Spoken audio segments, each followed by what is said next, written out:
having me so much. This has been something I've really been looking forward to, and I've been looking at, we had a new paper that came out around diabetes and prediabetes medical nutrition therapy. It came out in May, and so I scoured through all of the whole paper. I think it was 56 pages, not including the resources, and at the end of it, after reading it, I thought, oh my gosh, this is really similar to all the things that we've been doing and really promoting in classes and clinics. So, but I will be giving you the most up-to-date information. However, it's stuff that we've been doing for a while. So today we're going to talk about specifically eating for blood glucose control. So like Donna mentioned, I work in the endocrine clinic, so I'd say like 90% of my patients probably have prediabetes or diabetes. So that's going to be the focus of my talk in general for today. So we have some objectives.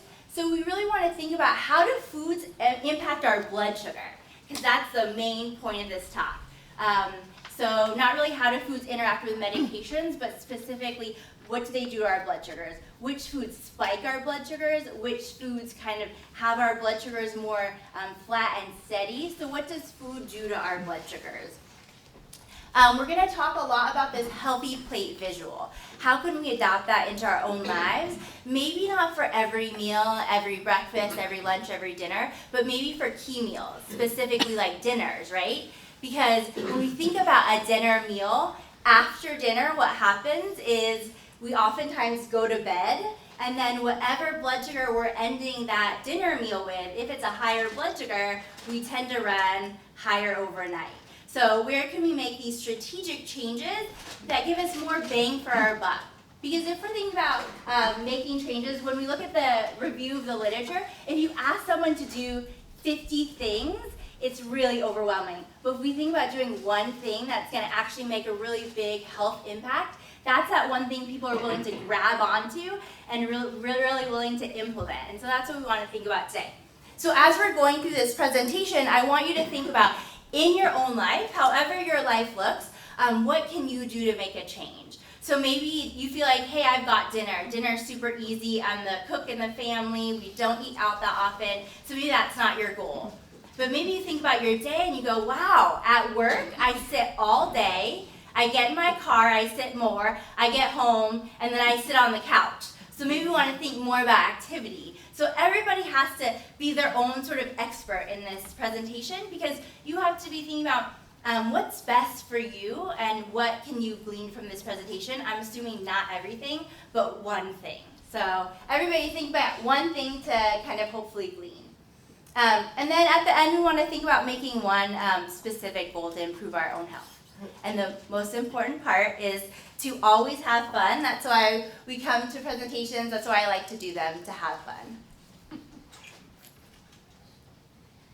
Okay, so when we're thinking about specifically diabetes and prediabetes, we can't get away from numbers, right? So if we go to our doctors, they're always asking for labs, right? Every 3 months, every 6 months, every year. And from those labs, we get numbers. So what do we want to do with those numbers?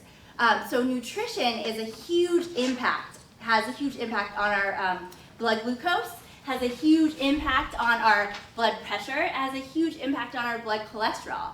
So what we eat kind of can predetermine these within reason. So if we get a blood sugar reading, like a hemoglobin A1C, 90-day average of blood sugar, that can be affected by what we eat. I always get a lot of extra referrals in January, because a lot of people celebrate holidays. Maybe in December, there's cookie exchanges, pies, mince pies, apple pies, cakes. So people eat a lot more carbs and processed foods. Their next A1C in January can be more elevated. So if you look at people's trends, maybe they're always like 6.7, and then come January, it pops up like 7.8. Because our food really does affect what our numbers do. So when you think about overarching goals in general, the goal for healthy change is always consistency. So I feel like in all my talks, I always talk about things that are not the most popular. So talk a lot about non-starchy vegetables, kind of like the unsung hero that I really want everyone to put on the pedestal, but still working on that. Really thinking about consistency. So everybody loves to think about what diet can I do for 3 months and improve all my numbers, lose 20 pounds, and then be done, right? Who wants to check off nutrition? You can raise your hand. You know. I mean, I feel like most people want to check off nutrition. So nutrition comes with us for our life. So we get to all embrace it. Hopefully today we can embrace it. So consistency is super important. So say we make a lot of changes, our numbers reduce, and then we get a number, and oftentimes people say, hey, my numbers are back in the normal range. Let me go back to what I was doing before, because that was a lot of effort. If we go back to what we were doing before, numbers will go right back where they were, sometimes even higher. So it's really important to think about what can we do for the long haul, because if we're doing some diet that maybe makes us only eat once a day, and we can't do that for life, that's something that maybe instead of putting all that extra energy for a couple months into that, take that whole ball of energy and try to string it out along smaller goals. So the goals that I'm going to really promote today, something that's more tangible. Because if we kind of waste all of our enthusiasm for health changes, sometimes we have a really hard time keeping them up for the long run. So we really want to think about what can we do consistently. And it might not give you the 10-pound weight loss in like a week or something. Sometimes people come to my clinic and they go, I have a wedding in 2 weeks and I have to lose 20 pounds. And, oh man, this is hard. Just because it's not a realistic goal. And then what happens after the wedding? Fit in that dress that they already have hemmed and adjusted, and then we wasted all of our momentum on health for those 2 weeks. We want to spread it out, so we're in an ultra marathon. We want to think about what's sustainable. So everybody has to be an expert in their own lives. I'm never an expert in my patients' lives or participants' lives, so you all are the experts. So what can you sustain? So all the patients, when we think about getting to 15% total body weight loss for type 2 diabetes, which is kind of this really lofty but great goal we try to hit, I always ask patients when we're halfway through, maybe we're at 7%, I go, how do you feel sustainability? Do you feel like you can keep this up? Do you feel like the changes you've made are tiring you out, or do you feel like you're making them into habits? So the answer to those questions dictate the next 7% that I work with someone on. So it depends on how people answer. So you all have to think to yourself, is this something that's really sustainable? Realistic change is also really important. So just making sure that whatever goals you set, you can do them. The goal you set, you can start tomorrow. You can start tonight. So you never want to set something that you're like, oh, in a month, my life will be easier and I can do all of these goals. You want to start goals that you can do starting within the next 5 minutes. Because if what happens if you say, hey, I'm going to do that goal because I'm going to finish the big project at work in a month, and my kids are going to be done with school, so it's going to be summer, I'll have so much more time. There's never more time, right? You get in the next month, and then there's soccer, there's millions of other things. So it's good to whatever you can start now. And then also really thinking about portion sizes.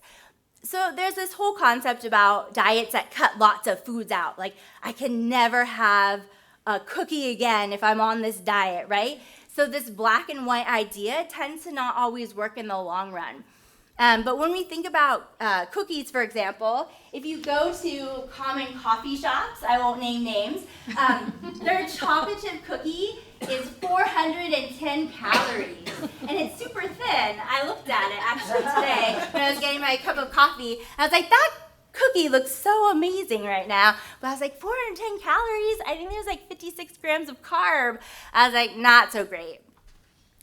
So really thinking about portions, like maybe if I had a friend with me at the coffee shop, I could say, hey, let's split this cookie and then figure out what else we're going to eat for today and maybe make adjustments from there.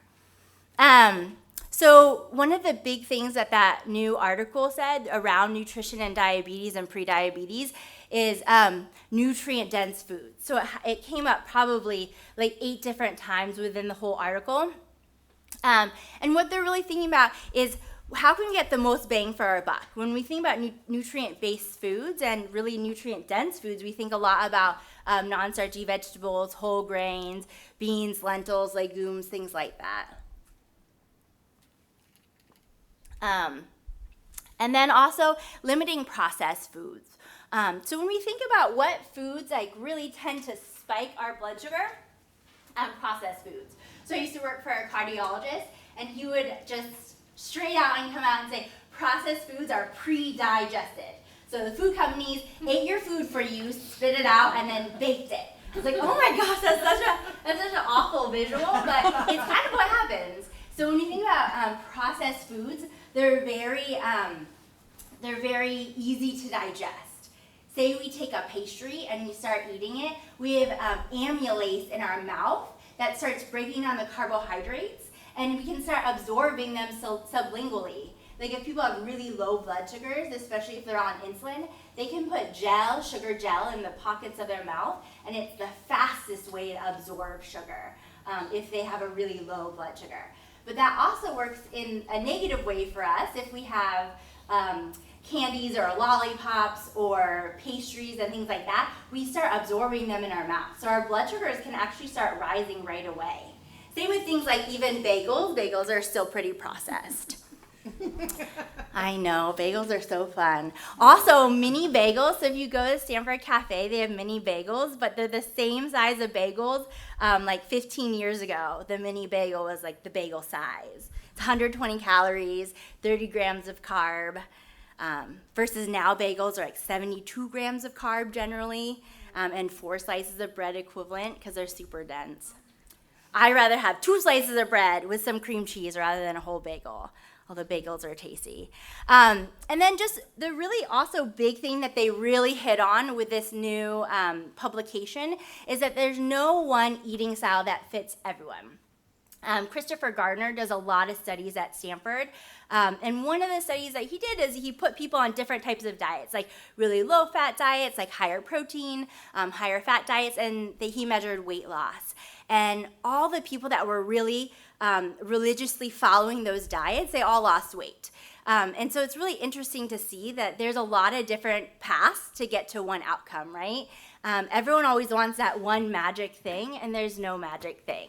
So I think that it's really, instead of being frustrated with the research, it's really important to think, hey, this is pretty great research because that means I get to be the expert in my own life, and I get to dictate what's best for me.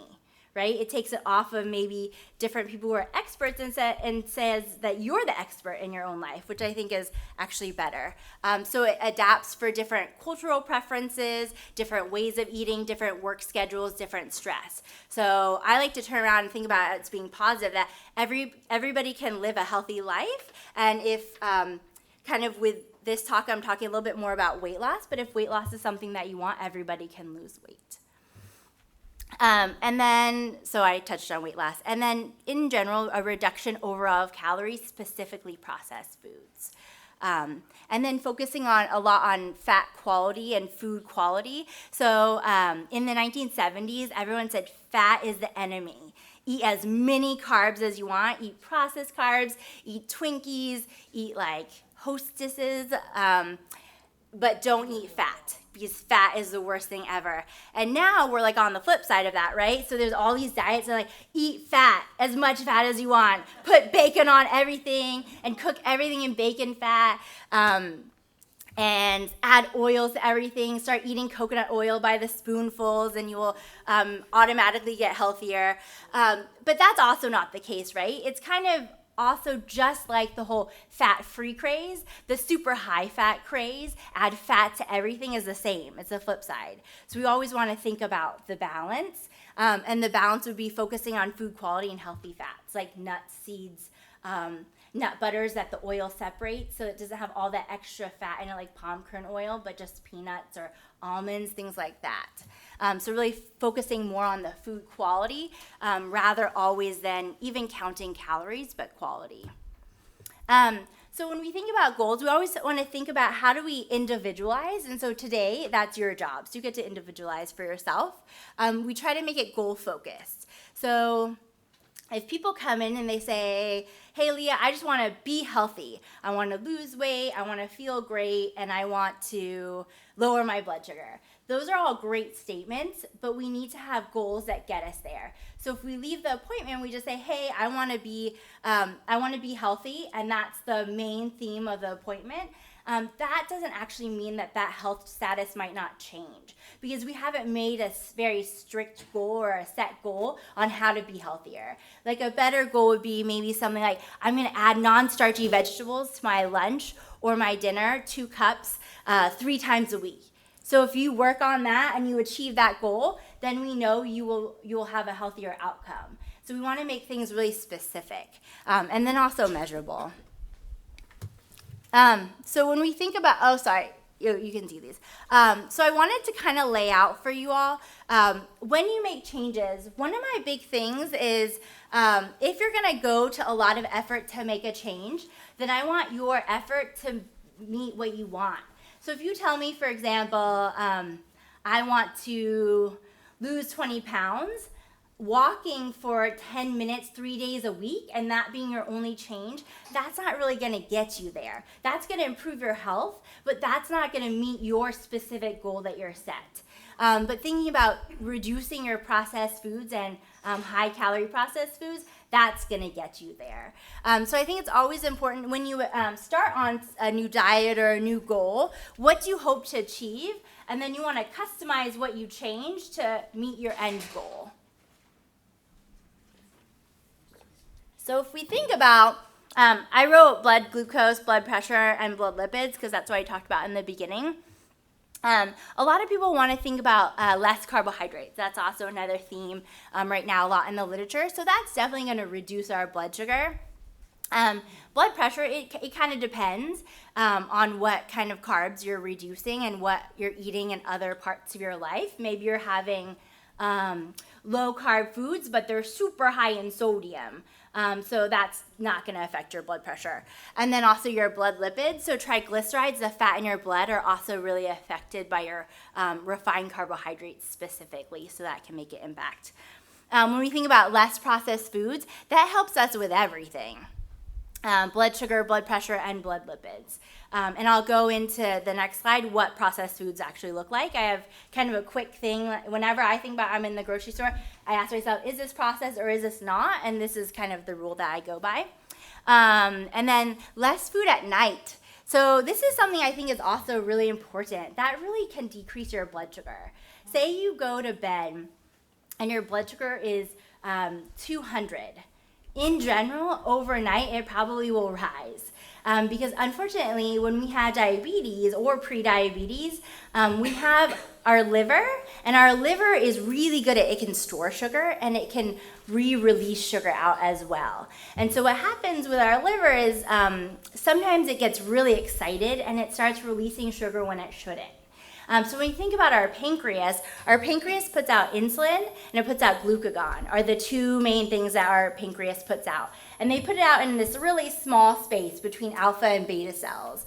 And when they're talking, if insulin goes out, insulin's a storage hormone. So if you have carbohydrates or you eat food, the body's going to put out insulin to help you store that into your muscle cells, different cells. So you put out insulin, then the body goes, hey, we have food on board. Why am I going to release sugar from the liver? I'm not going to because I don't need it. So it suppresses your glucagon. So they work inversely of each other. But what happens is sometimes with diabetes and prediabetes, the body goes, hey, we're putting out insulin, and goes, let's put out glucagon too, because that'd be super fun. Although the unfortunate part is now you have, you have sugar on board because insulin's going out, trying to store it in your muscle cells, but you're also releasing sugar from your liver. So your postprandial or after a meal blood sugar is actually higher than someone who doesn't have diabetes, even if you ate the same amount of carbohydrates. There's other things that work with that, but it's also harder because overnight, if your liver is also putting out sugar overnight, you tend to have higher blood sugars. So I really like thinking about eating less food at night. Plus, if we think about it, what food do we eat at night?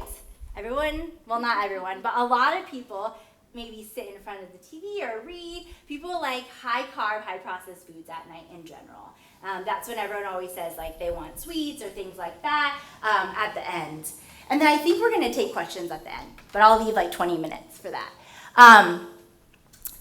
And then when we think about more non-starchy vegetables, so I always have to put this into everything I do. Even if I do talks not around diabetes or prediabetes, I always sneak vegetables in because I feel like we don't have this big group that has a lot of money that promotes vegetables. So I will take it upon myself to overly promote non-starchy vegetables. When you think about non-starchy vegetables, they help with everything. So they really help lower our blood sugar because they are higher fiber, they add bulk, they help us feel more full. Specifically, if we eat a little less carbohydrate and more non-starchy vegetable, that's like a very great recipe for success. When you think about blood pressure, the fiber can help reduce blood pressure, and then same with our lipids. More mixed meals. So when I talk about mixed meals are carbohydrates with protein, sometimes with fat and fiber. So instead of sitting and eating a bowl of rice, for example, if we eat a bowl of rice, our blood sugars go up really fast, really sharp. If we eat potatoes, if we eat pasta, if we eat bread by itself, our blood sugars spike and rise fast. When we think about mixed meals, when we add protein, we add more fiber or we add some fat, our blood sugars are more, they don't pop up as fast. It's not as much of a blood sugar spike. Think about things like avocado toast with a boiled egg on top, something like that. That will not raise your blood sugar as high as fast as just a plain piece of toast. So mixed meals can be really helpful for people. Especially too if we have something called insulin resistance. So if our blood sugar spikes, it's harder for us to get our blood sugars down if we have diabetes, type 2 diabetes or prediabetes. So once our blood sugar spikes, it tends to stay high. So if we think about how the body should work, it could pop up a little bit, but it should come down. Because we have this thing called first phase response insulin.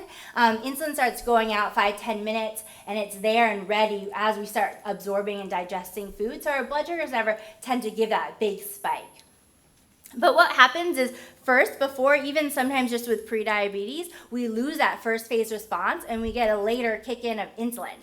So insulin's not as prepared for those higher carb foods that don't have the fat and the protein. So it's a little bit better. And then it just depends on blood pressure and blood lipids. Like, for example, I was thinking about it when I was walking over. I'm like, well, I guess technically a hot dog would be a mixed meal, a mixed carb and fat and protein meal. But I'm like, that would definitely not help your blood pressure, nor would it help your blood lipids. So I was like, I definitely have to put depends. It depends on blood pressure and blood lipids because it depends on your choice. And then specifically more activity, that's kind of also a home run. So it decreases all of them. And activity can be anything. It can be gardening, it can be walking, it can be swimming, it can be biking, whatever you want that to be. But there's benefits all around. And then finally, also managing your stress. So that also gives you benefits all around. And I think that's also a really important one to talk about because when blood sugar, or when people are really stressed, they tend to mobilize those liver stores and blood sugar can rise, which is really interesting. So chronic stress can be really hard on our body and hard on our heart as well. I definitely don't have the magic answer for stress management, but if you find it, I think that would be amazing. I'm assuming that it's kind of like nutrition. There's not one answer that fits everyone. But if you find something that works for you, I think that's amazing and excellent, whatever that looks like. Okay, are you ready? This is one of my favorite slides. Okay, so I always talk about corn because I think corn is a really great example of what processed foods look like. So say we're at a farm and we see all these big stalks of corn, and we pick one off and we look at it and we're like, oh, there's a piece of corn and its husk. So do you guys raise your hand if you think that's processed?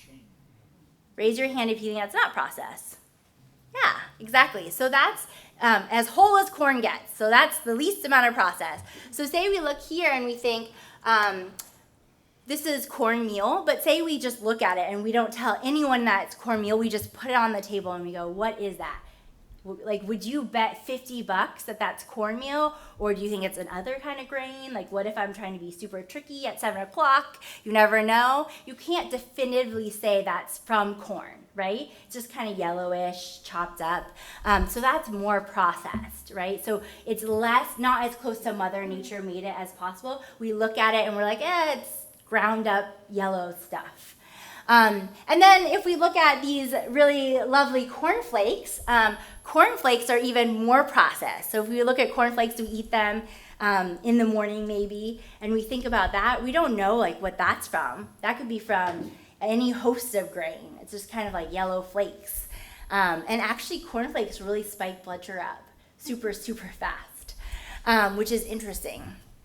And then finally, even cornflakes that have no sugar, not the frosted ones, the regular ones. And then the bottom one is corn syrup. And so that's the most processed. You could say that that's like any type of, could be agave, could be honey, but that one's specifically corn syrup. So when you think about the top being the least processed and the bottom being the most processed, the biggest way that I like to kind of explain what process means is how close to Mother Nature made it does it look. Like if you look on your plate, can you say, hey, that's corn, or that's a bean, or that's a piece of like wheat or something like that, a wheat berry, for example? Or do you look at it and you're like, it's kind of like milled flour of some type.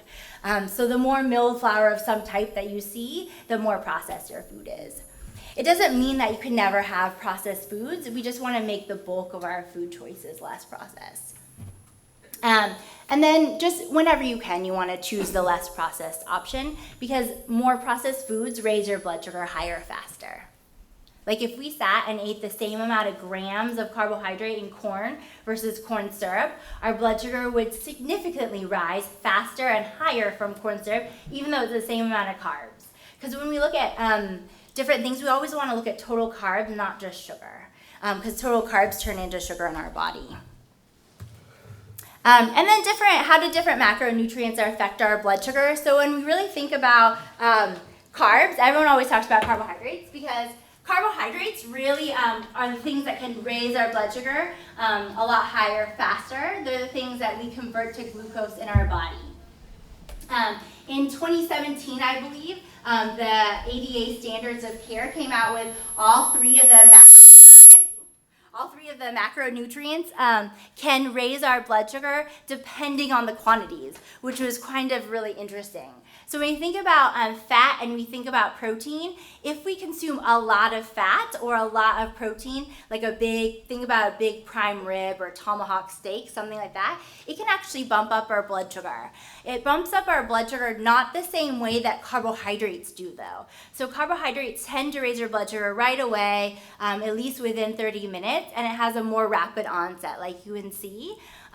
Higher fat, higher protein foods kind of bump up your blood sugar maybe around hour like 3 or 4. It's also really interesting. If you look at how pizza affects people and their blood sugars, pizza actually raises your blood sugars because the carbs, so the crust is a refined carb, and then the red sauce normally has sugar in it as well. So it bumps up your blood sugar, and then your body kind of has a little bit of a lull, maybe around 2 or 3 hours, and then it bumps it up again. So that's super interesting, actually. Same with like fried Chinese food, like sweet and sour pork, something like that, because it's super high fat, really refined sugar, and so you get that double bump. It's almost like a little camel bump, which is really interesting. So that's also something, if you eat that at night, going into sleeping, you tend to get your second bump around the time you're going to bed.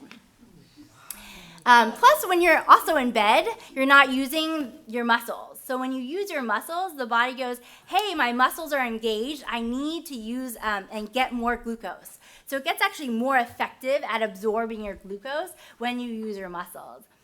In your muscle cells, you have something called the GLUT4 receptors. GLUT4 receptors, when you work them, actually mobilize and move to the cell membrane, and you're more able to open those glucose channels because you have more GLUT4 receptors at the cell membrane, which I think is really interesting. So even if you work out for 10, 15, 20 minutes and you use your muscles, you're going to get a blood sugar benefit for 24 hours from that. It might not change your weight, but it will affect your blood sugar, which is great. Okay, now we're on to the healthy plate. So this is always funny. This is actually Harvard came up with this, but maybe Stanford. Maybe we'll come up with our own plate. I'm not sure. But when we think about our plate, it's different from the My Health plate or My Plate, which is the standard for the government, because the government actually puts milk on their plate as well. But this plate actually focuses more on water and unsweetened beverages. Because although milk may have some health benefits, it's also another carbohydrate. So milk has protein, but also has a lot of lactose, which is sugar, the sugar found in milk. So like 8 ounces of milk is like 12 grams of carbohydrate, which is interesting. So when we think about this plate, we have a lot of vegetables. We have a small amount of fruits. So maybe like a small fist-sized fruit total in your whole meal, not like a really large apple. And then healthy protein and whole grains. Healthy protein could be meat-based or it could be vegetarian-based. It doesn't really matter. And then this also talks about healthy oils. I want to take a picture of you. Okay, and then this, I also really like that on this little plate, they have a little person running, so we also want to think about staying active, so as we eat a healthier diet. I think is really good. Okay, so when you think about different plates, I think it's also really interesting to always think about what does that look like for me. So not everyone sort of eats, that has no examples on it, but sometimes in a lot of our diabetes materials, we always have like examples like a grilled chicken and steamed vegetables and maybe like pasta or something, but not everybody eats like that, right? So we like to add and jazz up our food and make it really fun and interesting. So I like too how different plates, this shows that you can do different vegetables different ways. You can make your veggies into a veggie curry without adding potatoes, but doing like okra, broccoli, cauliflower, things like that, that would definitely fit on this plate. Thinking about your portions of rice, also are really important. So a quarter portion rice, you have some seafood on there and lots of veggies. And then this is another example of plates. You have a lot of non-starchy vegetables, some chicken, and some rice with some beans in it as well. And then this one has a little bit of fruit on the side, but both have water. You could also put lemon or cucumber or unsweetened iced tea, but it's good to have a 0-calorie beverage because when we think about beverages, if we drink, for example, a soda or we drink juice or a smoothie, those things, there's no, the body doesn't really get a good signal that carbs are coming down. So what happens is those sugars and carbs hit your bloodstream faster than your body really can realize. So we tend to see a really sharp, heavy spike from those kind of foods. I was looking at a smoothie place the other day, and I think the lowest sugar and carb smoothie I found for just a normal 16-ounce smoothie was 72 grams of sugar, or 72, I think it was like 76 grams of carbs, 72 grams of sugar was the lowest one. I was like, what? Even the green smoothie, I think they put like 4 apples in it or something. I was like walking, and I was like, can I get a green smoothie without the apples? Like, ma'am, it's like in a mix. I'm like, I'm sorry, I should not ask all these questions. I think I flustered the person. I'm like, do you just have some veggies? But they didn't, unfortunately. So that was with no added sugar? Yeah, just fruit. Yeah. Same with like if you think about things like naked juice drinks. I just call them out because on their label it says a pound of fruit. I'm like, that sounds super great. You're like, a pound of fruit? That must be the healthiest thing in the whole wide world. A pound of fruit is a lot of sugar. And so when we think about a pound of fruit, if we were to sit and lay it out on a plate, that would be a lot of fruit. And it would be probably harder to eat all that fruit, but it's super easy to drink it. Especially for like running to meetings, we can pound a whole naked juice. Then our blood sugars are probably 250 or 300. That's a lot of sugar. Everyone always says, Leah, but fruit is natural sugar. I mean, it's fructose. Body's super good at converting fructose to glucose. You could test your blood sugars if you don't believe me. It doesn't mean that you can't have fruit, but ideally not blended. So when we think about maybe a meal activity, if this is a plate, like a 9-inch plate, and you want to think about dividing it, just like these plates are, half your plate non-starchy vegetables, quarter protein, quarter starch, I want you to think about what did you eat last night or your last meal or your breakfast or lunch, and think about maybe did it fit into this plate or was it different? And if it was different, how could you make it look more like a balanced plate? And maybe that looks more like adding in a side salad with your steamed veggies. Maybe it looks like cutting back on bread. I know a lot of people sometimes with meals will have meat, potatoes, and vegetables. I go, oh, okay, that sounds good. What kind of vegetables do you like? And people always say, well, I like corn and peas. I'm like, oh, you have meat, carb, and carb. Instead of, you don't really have a vegetable because that's considered a starch, not a vegetable. And so I think that that's also something really good to kind of focus on. So non-starchy vegetables, like if we look here, these are our non-starchy vegetables. So you want to think about that.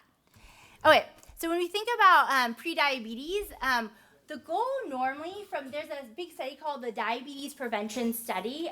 So the CDC really ran these large studies that had over 3,000 people in it. They followed people who were overweight and had prediabetes. They randomized them into 3 arms, a medication arm for metformin, a normal care arm where they just kind of gave them handouts and told them to be healthy, and then a very intensive lifestyle management arm. So they met with health coaches and dietitians and really thought about strategic goals, went to classes, things like that. Their endpoint of the study was 150 minutes of exercise every week and 5 to 10% of total body weight loss. Most people lost around 7%.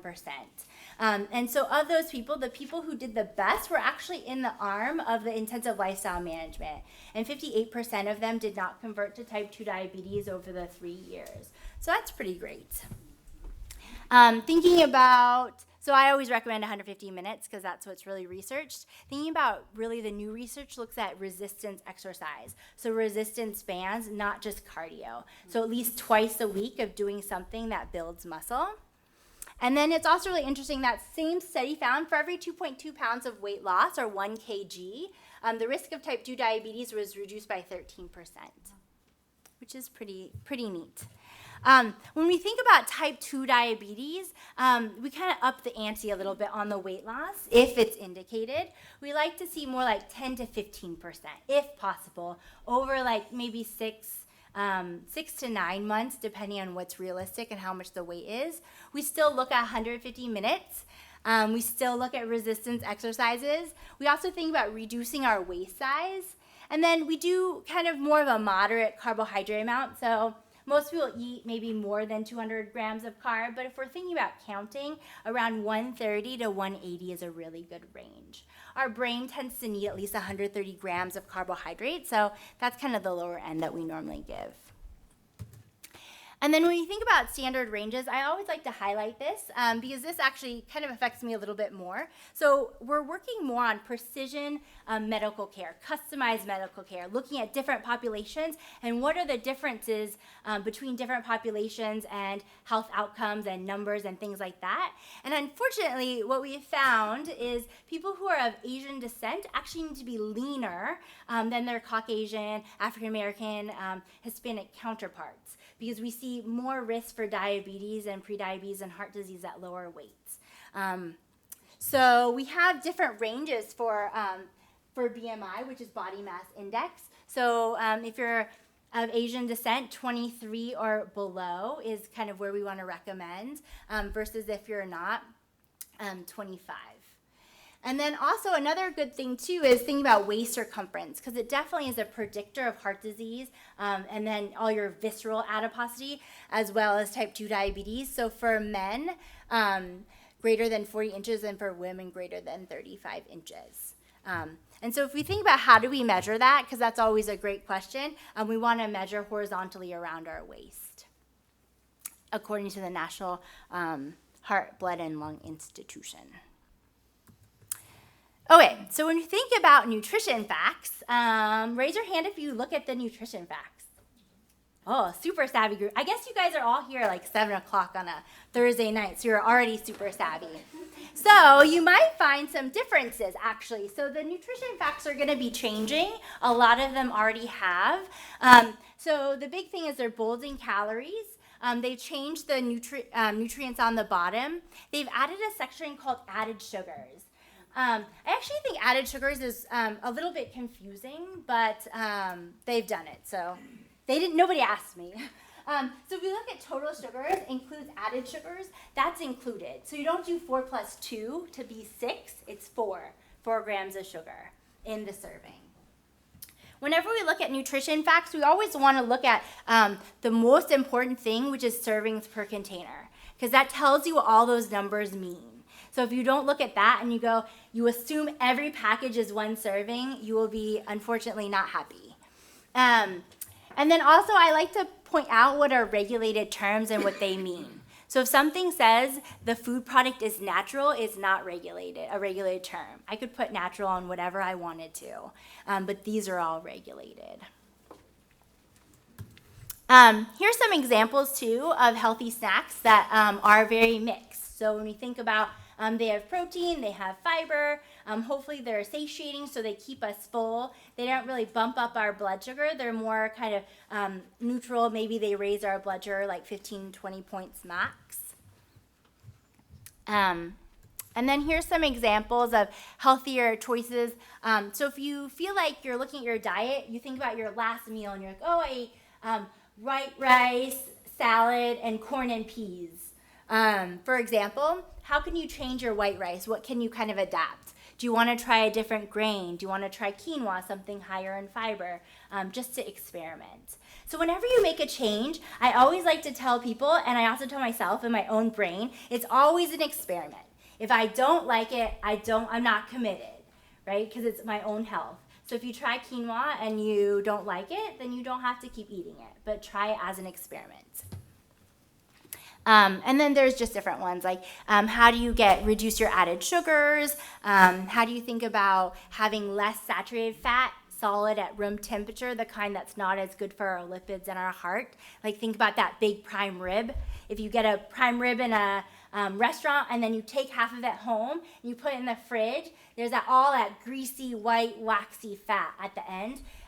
That's really hard on our hearts. And then also thinking about snacks that are high in saturated and trans fats, so pastries, cookies, things like that. What can we replace them with? And then I think it's also important to think, when you're thinking about activity, trying to vary it up. When they looked at the DPP study, most people actually were not doing 150 minutes every week or 30 minutes 5 days a week. I think pretty much almost nobody was, but they built towards it, and by the end, pretty much everyone was kind of hitting it. Every week when they met with them, they would ask them about their activity, and they'd keep logs. And so actually by the end, people were really motivated, and they were meeting it. And so wherever you're starting now, say you're someone who goes to work, sits in their car, and then sits after work, even starting with 10 minutes. Maybe you have a 30-minute lunch break. You do 20 minutes of eating and 10 minutes of walking, or 5 minutes, whatever that looks like. Also thinking about doing resistance training can be really helpful. Sometimes if people do more high intensity exercise, they can do a little bit less frequently. But I would say when you're thinking about prediabetes and diabetes and blood sugar, it's better to do things more often, so the top one is the best. Because we get that 24-hour benefit. When I'm working out, I'm like, 24 hours. I'm putting in 30 minutes for 24-hour benefit. I'm like, you can't get that with most things in general. Okay, so thinking about kind of bringing it all together. So whenever we think about nutrition, we want to think about making realistic, targeted changes. We want to be really specific about what we're doing. We want to be specific about what outcome we're measuring. Because if we do all these health goals and take a lot of our time and we don't measure them and we don't know if they're adding any benefit to our life, we're not going to keep doing it, right? You have to have some outcome. You want to be able to measure outcome, whether that be getting a lab test or whatever. You want to really be able to stick with it for the long haul. So you don't want to do like the crash 1 month diet, but you want to think about investing in your future. Ideally, you want to really make it fun. Maybe do a recipe exchange or experiment with different foods, try different things, and see what you like. And then ideally, you want to be really positive about your health. So they do a lot of studies and they ask people how they rate their health. And it's also seeming to be very important with people's stress and overall health, how they rate their health. So we want to really be positive about our health and our healthy changes. And then in general, just thinking about some goals that you might want to think about, like adding one cup of non-starchy vegetables to your dinner once every week, every day in the week, adds to 7 extra cups of vegetables a week, which is really excellent. That's going to make a big difference. And so even though the goals are small, they seem small, they make big impacts. And I think that that's really great. Thinking about adding juice or calories, avoiding them, that can make a really big difference too, like 600 calories a week of really added sugars. That makes a really big difference. And then also walking can make a big difference. If you only do 10 minutes for every day, that's 70 minutes at the end of your week. So that's excellent. And so that's kind of all that I have for today. But if you guys have questions, I'm happy to answer them. Can you go back to that slide where you had healthy snack choices? Yeah. It was kind of quick. Yeah, definitely. When you say 130 to 180 grams of carbs a day, Mm-hmm. what does that mean? We didn't really grow up with 1 gram of carb looks like this, and 10 grams looks like this, and 180 looks like that. Yeah, So it's kind of meaningless. Yeah, it can be hard. So when we think about grams of carbohydrates, you can look at them on the nutrition facts. You can look at servings and look at grams there. There's a lot of lists too, like in sort of the diabetes world, that can give portions. In general, I would say like a fist size is probably around 30 grams of more dense carbohydrates. So if we think about like rice or pasta, things like that, 30 grams is like my fist. Maybe a larger fist might be more like 45 grams. But you can look at nutrition facts. Definitely. Good question. What is blood lipids? What's a blood lipid? Oh, like cholesterol. Like total cholesterol, triglycerides, LDL, HDL. Yeah, good question. Yes. Some coincidence, I had an appointment yesterday with a nutritionist about pre-diabetes. Okay. And I was surprised that the banana I have every day is really high in carbohydrates. And in your presentation here, you don't talk about that number that determines diabetes and pre-diabetes. Oh, I can. Yeah. Do you guys want to know? I mean, this I just focused more on nutrition because it was only like an I hour. remember the number 6.6 or something. I was right on the borderline. Yeah. So when we look at pre-diabetes, 5 point in A1C, hemoglobin A1C, the 90-day average, 5.7 to 6.4 is pre-diabetes. 6.5 and above is considered diabetes. To get diagnosed with diabetes, you need 2 tests. Normally off of the same lab draw that are in the diabetic range. You could have a fasting blood sugar. Anything 126 and above is considered diabetes, and an A1C like 6.5 or greater. 100 to 125 fasting blood sugar is pre-diabetes, and anything below is not considered. Yeah, so like a 6% for A1C would be like smack in that middle, pre-diabetes. I was surprised about the banana. Mm-hmm. Yeah, so people are really surprised. I was teaching a class the other day, and everyone's like, oh, I've read so much about pre-diabetes. It was a pre-diabetes class. And a lot of people are having oatmeal and bananas for breakfast together. So if we think about a bowl of oatmeal, maybe that's 50 grams of carb depending on the portion. The banana has 31 grams of carb, 28 of them are sugar. So when we think about, like in this presentation, we think about mixed meals really being the key. That's not a mixed meal. That's carb on carb, like carbs, all carbs, so it hits your bloodstream fast. So even though oatmeal is great for your cholesterol because it can lower cholesterol, when we're thinking about diabetes, plain oatmeal and fruit, not so good for our numbers. If you do oatmeal, you add lots of like walnuts and flaxseed and nuts and cinnamon, that's a lot better for your blood sugar because it's more mixed. Chia seeds, things that still add bulk. But I would leave the banana off. Yeah. I mean, you can have it later, a smaller portion. Okay. Yeah. Yes.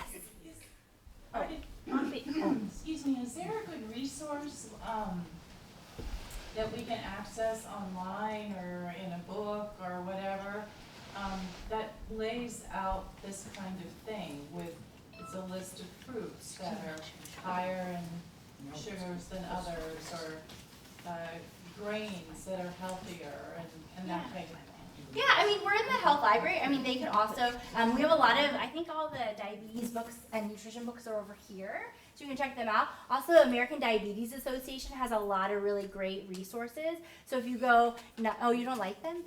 So if you go to the more consumer-based area, they have some resources. Some people like to look at something called the glycemic index, although the research on that, it's kind of harder to say, but some people like to see that. How does food affect our blood sugar? There's also a book that the health library has that What to Eat for Diabetes. It's a green book. I think we have it somewhere here, Donna. Maybe we could pull at the end. It has really great information. Yeah, and then sorry. Did you want to ask a question? Are the apple slices with the nut butter healthier than just having just apple slices? Yeah, that's a great question, actually. So think about apple slices or apple slices with peanut butter. So if we eat apple slices with peanut butter, it's more calories, right? And so we're thinking about maybe losing weight in this. So we want to eat maybe a smaller apple with some peanut butter, and that's better for our blood sugar. Or maybe whole nuts. Like sometimes people like to eat 10 peanuts and a small apple, something like that. But if we only have the apple, our blood sugars are going to spike. And if we have insulin resistance, they're not really going to come down as rapidly as we would want them, and will trend higher. So if we always have fruits as our snacks between meals, our blood sugars are normally higher going into the next meal. I think someone had a question back here. Yeah, when you say less food at night, how do we think of night? Like, I'm not going to eat dinner until I get home at 9 after this talk. I have a friend who typically stays up until 2 in the morning. Like, how do we think about when is the unhealthy time to be eating? Yeah, I mean, I would say once you do dinner, whatever time that is, and then stopping after that. Also, giving yourself at least 4 hours between dinner and bed is a great way to aim. It's not possible for everyone, but it's a great place to aim.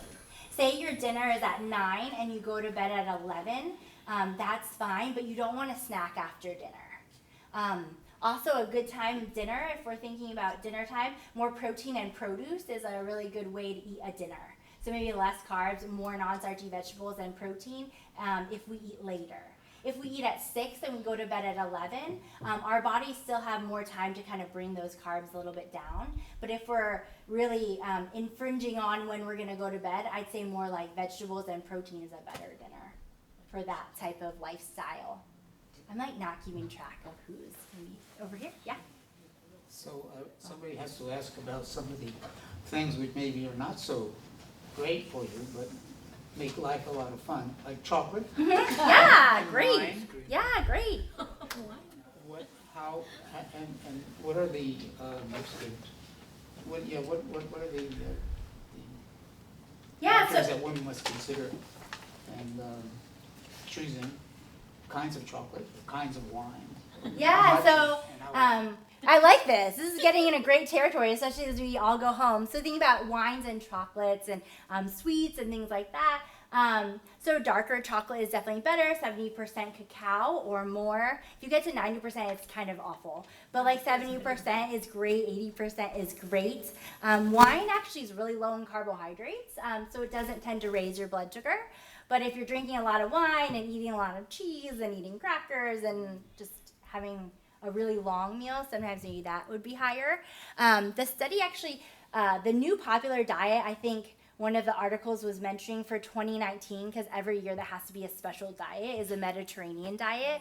Mediterranean diet really talks about alcohol moderation, red wine, balanced meals, lots of non-starchy vegetables, some dark chocolate, things like that. So it definitely fits. If we think about things, someone else mentioned ice cream, for example.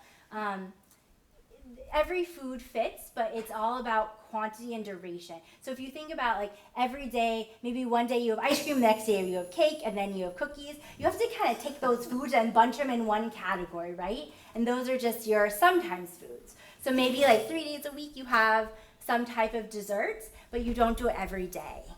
Yeah. So you just make it fit. It's actually best to have desserts more on a lunchtime rather than a nighttime when you're going into bed because, yeah, in general. But, yes. What about honey and soy milk? Honey and soy milk? What about that? I mean, is it sweet, a lot of sugar? Oh, if you add honey to soy milk? No, it's just two separate. Oh, separate A things. lot of soy milk. Yeah, so honey is also sometimes the more unpopular thing to mention. So it's just like sugar. It raises your blood sugar in general. And then soy milk, if you get unsweetened, it tends to not be very high in carbohydrates and doesn't raise your blood sugar. Yes. So the dairy I noticed in your presentation is talking about 0% or low fat, 1% dairy. Is that more about the cholesterol stuff? Because really higher fat dairy has lower sugar. Yes. Yeah. Yes, it does. So, and it's not necessarily that it has because so if you take dairy and you just look at, you take all the fat out or some of the fat, you're left more with the carbohydrate and the protein section. So sometimes it can have more, but like cottage cheese, for example, doesn't really have more carbs. Right, You but can, like milk and yogurt, if you get 0% yogurt or milk, you're getting a lot more sugar than if you get 2% yogurt or milk. Yes. So are you really saying have 0% yogurt for pre-diabetes people, or is this also for dealing with the cholesterol people? So there's two parts. So when we think about dealing with cholesterol, you can't kind of extrapolate it out with prediabetes because sometimes they kind of come hand in hand. But when we're looking at plain Greek yogurt versus plain full-fat Greek yogurt, I mean, their carbs aren't different really in that. It's when you're adding like fat-free yogurt with vanilla, that's when carbs get really high. If people want to have high-fat dairy, they totally can. That's fine. However, you need to think about portions. So if you want a cup of yogurt, full-fat yogurt, or a cup of lower-fat yogurt, it just has less calories, and the protein tends to be satiating enough in general. Like if you think about a glass of milk, fat-free milk has like 13 grams of carbohydrate per cup. Of whole milk has like 12. It's not a huge difference. So yeah, it's just, it's up to you. Almond milk? Yeah, almond milk tends to be really low carbohydrate unless it's sweetened. So I is think it questions were back there. Sorry, because I want to, people who are, yes. If you're not quite pre-diabetic, but close, are there guidelines for the recommended total sugar you should be getting per day and the recommended added sugar you should be getting? Yeah, the American Heart Association really looks at like 24, 26 grams total for women and like 32 grams for men total of sugar. They technically say added sugars. It's just hard to count. Does it matter whether it's added or just? I mean, I would kind of argue maybe it doesn't matter as much, but it's hard to hit either way. I think the better thing is thinking about where your added sugars come from and trying to reduce those foods. Like say, a lot of people have candy bars at 3 o'clock because everyone gets tired at 3. Well, not everyone, but a lot of people. So if you had like a Snickers bar at 3, thinking about maybe you could substitute that like 3 days out of the week for 20 almonds, something like that. So trying to cut out. But in general, if you're on the cusp, I'd say thinking about exercise and then overall carbohydrate intake. Yes. Are nut flours, garbanzo flour, almond flour, all those different kinds of flours better for people with dealing with prediabetes or diabetics rather than the wheat and the corn and that kind of thing? Yeah, so when you think about like legume flours like garbanzo bean flour, lentil flours, almond flours, they're lower in carbs, higher in fiber, so they can be a good option. Yeah, I mean they're still flours, but yeah, that could be a good option to think about replacing for some things. It just depends on different products. You always have to be really savvy consumers. Like we were looking at cauliflower pizza the other day in class, and instead of having cauliflower in it, it was like the last ingredient, and it had lots of like rice flours. So even if you get products that say, oh, almond flour based, it still might have a lot of like tapioca flour, cornstarch, things like that are fast sugars. So you just have to be savvy. Yes, did you have anything? What are your thoughts on fasting for pre-diabetic situation? Yeah, so there's different kinds of fasting. Like the two most studied ones are eating for 8 hours, fasting for 16 hours, which tends to be pretty helpful for people because for those 16 hours, you're not putting in food and your blood sugars tend to normalize. If you can do it, it's a great place to start. Also, another big one is for 5 days of the week, you eat normally. For 2 days of the week, you eat really low carb, low calorie, like 500 calories a day. That one's also been researched and seems to also have a benefit. So it's something that if you feel like that fits your life, you could totally take a stab at it. Yeah. So is that, so 2 comments, is that what they call intermittent Yeah. fasting, where you say you eat for 8 hours and you fast for Yeah. 16? That's the most studied That's the one. intermittent Yeah. fasting. And then, is that also because, you know how they used to say, eat 6 small meals a day? Yeah. But then they say, oh, every time you eat, you call on your pancreas to keep producing insulin, produce, and the pancreas never gets a rest. So is that the theory behind the intermittent fasting, is you give the pancreas a longer rest? Yeah, and you sort of let your body do what it knows how to do, which is kind of like if you're not always putting something in that it has to do something with, kind of gets to a resting point. Blood sugars are lower. People wake up with lower blood sugars over the whole 16 hours. It kind of normalizes, which can be really helpful. If you're always eating, like that whole thing maybe 10 years ago, people were like, if people get hungry, bad things happen. So never let people get hungry. Anticipate hunger, which is actually not so great. So everyone was always eating. That's not a healthy way either.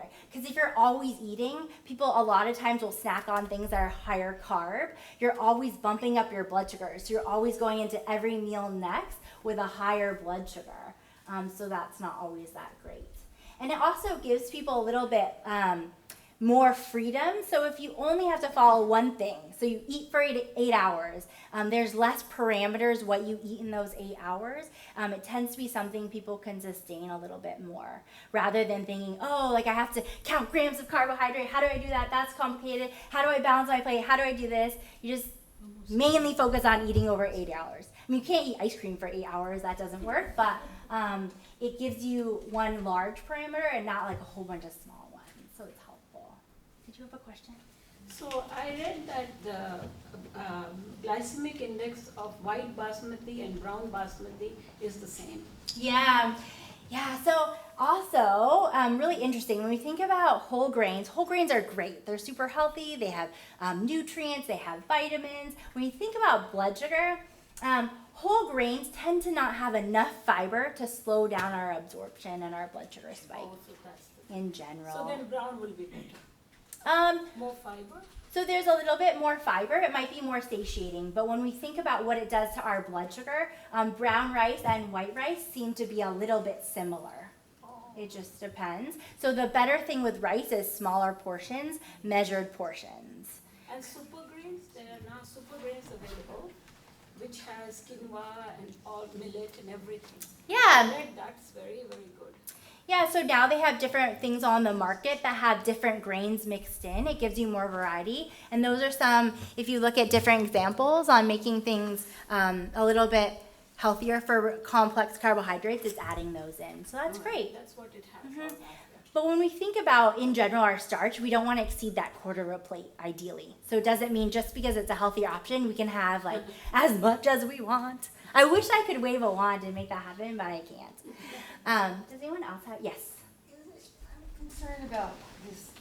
We don't have to eat 3 meals a day. Can we eat like 1 meal a day? Depending upon how hungry we are, we should only eat when we're hungry. So is it okay to eat 1 meal a day? We don't have to eat 3 meals a day or 2 meals a day. How does that? Yeah, I mean, I would say, so how many times you eat is up to you.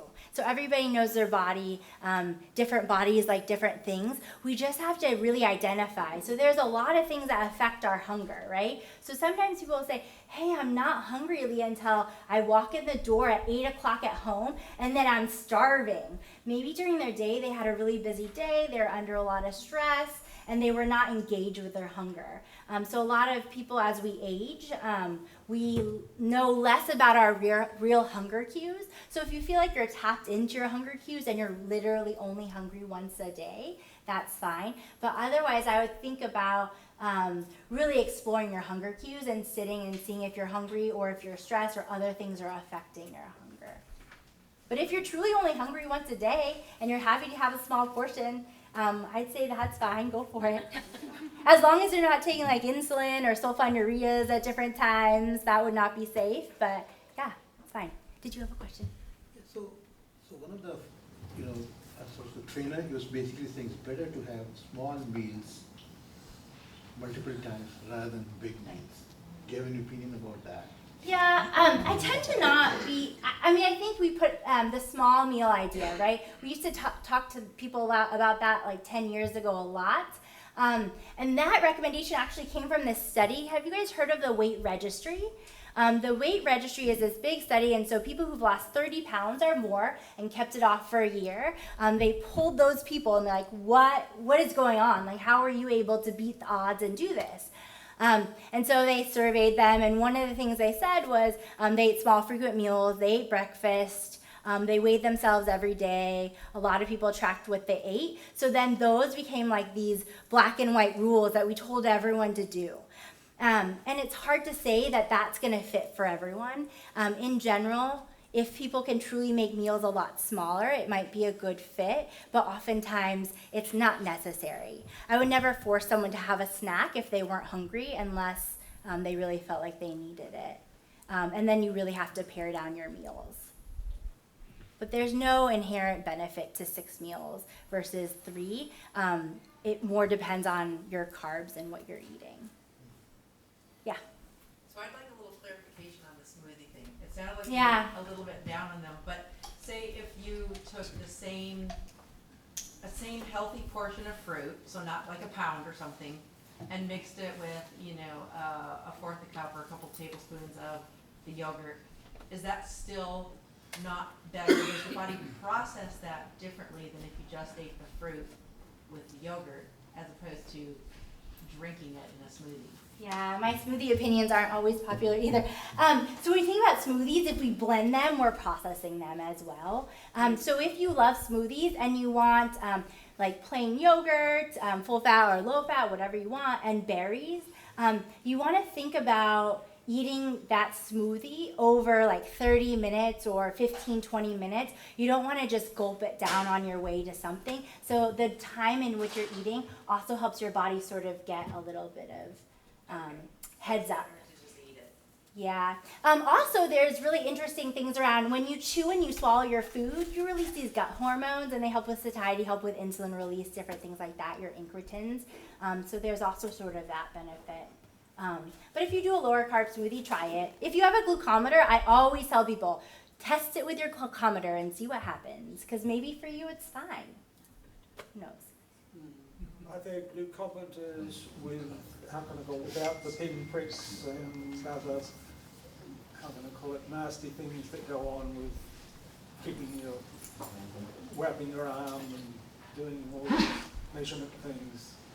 Yeah, so glucometers that you don't have to prick your fingers. So there's glucometers, continuous glucose monitors that you can put on your arm that you do one poke. Like the Libre or the Dexcom are like the main ones that are available to the public, and they give you blood sugar readings between 5 and 10 minutes at any given time, which can be helpful. Other than that, it has to be finger pricks. Yeah, good question. I think we're done with time. Yeah. We are. Actually, I have a question. Oh, yeah. That's just not trying to say it's up, but you talked about 0-calorie beverages being good. So what about artificial sweetener beverages? Yeah, that's a good question too. Okay, so my artificial sweetener, I'll give you my thought on that. So it's really interesting. So if you look at people and you're like, hey, just start drinking lots of diet soda and see what happens. Like those people actually gain weight, which is really interesting because it's like a no-calorie beverage. So you would think no calories, like you wouldn't gain weight. So I always think that when you do a lot of diet beverages or diet food, it promotes hunger in general. It's not a very satiating thing. So everybody, I always put it back on people. So do an experiment on yourself. So if you like to consume diet beverages, if you don't do this experiment. But if you do, consume them for a week and make a note in your planner or on your phone, whatever you want, when you're hungry or when you're reaching for food and what kind of food you eat. reach for. Do a whole week with no diet beverages, no diet foods, and see when you're hungry next and what you're reaching for. And I bet you with the diet beverages, you're probably going to be reaching for more processed, higher salt carbs quicker than those times that you have 0-calorie beverages. I mean, that's just in general what I think. And it was also highlighted in the new diabetes article. Yeah. Do you have an opinion about stevia? I think stevia in general, I would do the same example with stevia. Splenda, stevia, all of those. I would do that same example and just see where it is for you. Yeah. Some people say stevia since it's more natural source, but the stevia you get in packets is still processed. So it doesn't, I'm not saying it's bad or good. I'm just saying do an experiment. Try. You have a little slide with, I thought you said agave. Oh, I was just saying that, I was like, we just don't know what. Is it corn syrup? It's corn syrup. So these are all corn. No, agave is not corn syrup. Yeah. Agave is not corn syrup. I was just saying that we have no idea what that syrup thing is. It could be agave, honey, or corn. So my whole point with this slide is we don't know what anything, the three ones down, we don't know what they're made of because they're processed. Thank you guys so much for coming, everybody.